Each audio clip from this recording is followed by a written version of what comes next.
Jornal Américo, que está acompanhando e trazendo um pouco das reações no mundo sobre essa fala do presidente Lula. O lead aqui, como a gente fala no jargão jornalístico, o Américo virou o encontro do Lula com Trump. Estamos falando dessa expectativa há quanto tempo, há quantos meses, há quantas semanas. E aqui no governo brasileiro a justificativa sempre foi: não tem como o presidente Lula não ter a certeza de que será recebido pelo presidente Trump.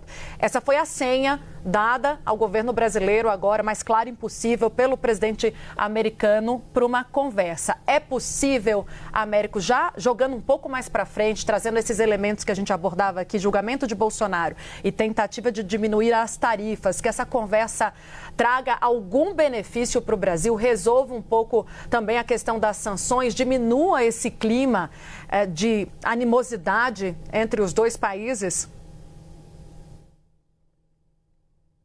É possível e é esperado, né, Tainá? Muito boa tarde para você, para o Uribe, bem-vindo de volta, Uribe, também para o Theo Cury.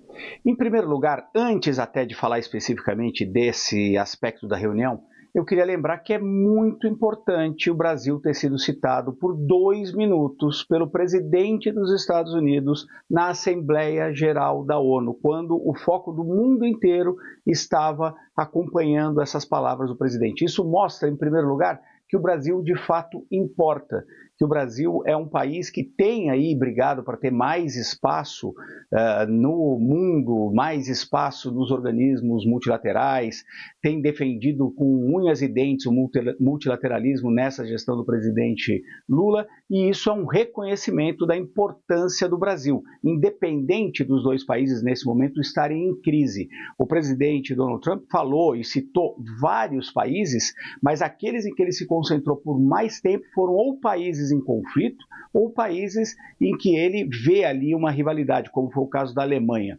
Mas, no caso do Brasil, é quase inédito você ter um presidente americano, provavelmente a primeira vez, falando por tanto tempo sobre o Brasil, inclusive elogiando o líder brasileiro. Esse é o primeiro aspecto. O segundo é um recuo claro da Casa Branca. O presidente Donald Trump, até então, não estava dando espaço para nenhum tipo de negociação concreta, oficial, entre os dois governos. Todas as informações que a gente tem do Itamaraty, do Palácio Planalto, era que o Itamaraty, por exemplo, seus diplomatas, tentaram muitas vias de acesso.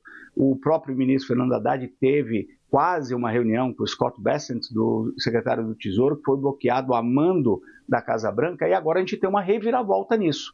Temos um aceno do próprio presidente Donald Trump, feito, mais uma vez, na Assembleia Geral da ONU, num grande palco internacional. Ele faz um aceno para uma possibilidade de diálogo. Um diálogo que estava sendo bloqueado por ele mesmo, estava sendo bloqueado pela Casa Branca. E ainda elogia o presidente, embora critique o Brasil até de forma mal informada, né? Dizendo que está tudo indo muito mal no Brasil, quando a situação não é exatamente essa, especialmente na questão da economia. Agora, é importante essa sinalização do presidente Donald Trump, e é importante, como vocês trouxeram aí, essa análise que vai ser feita agora no Brasil, em que condições aconteceria esse encontro, essa conversa.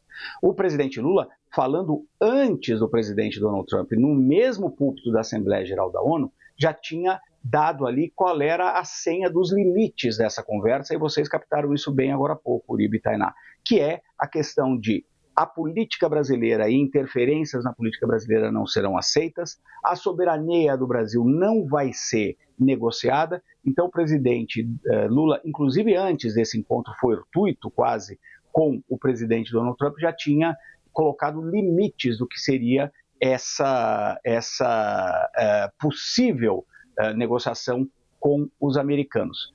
Fora isso, Tainá e Uribe, eu queria também destacar que os dois discursos foram completamente divergentes.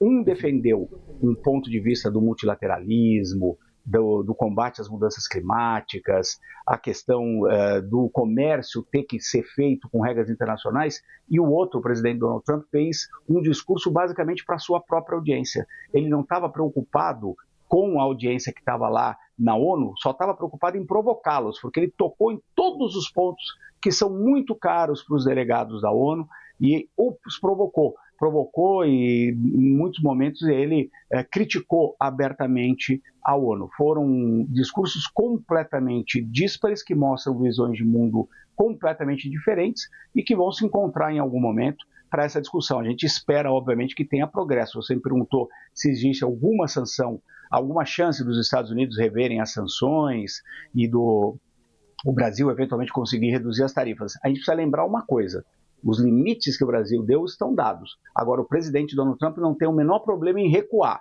se ele eventualmente tiver alguma coisa a ganhar. Então, quando acontecer uma conversa, se acontecer essa conversa, o Brasil também vai ter que colocar alguma coisa na mesa. Está claro que não vai renegociar o judiciário, a soberania, etc. Mas na questão comercial, alguma coisa tem que ser oferecida e o presidente Donald Trump não teria problema em recuar.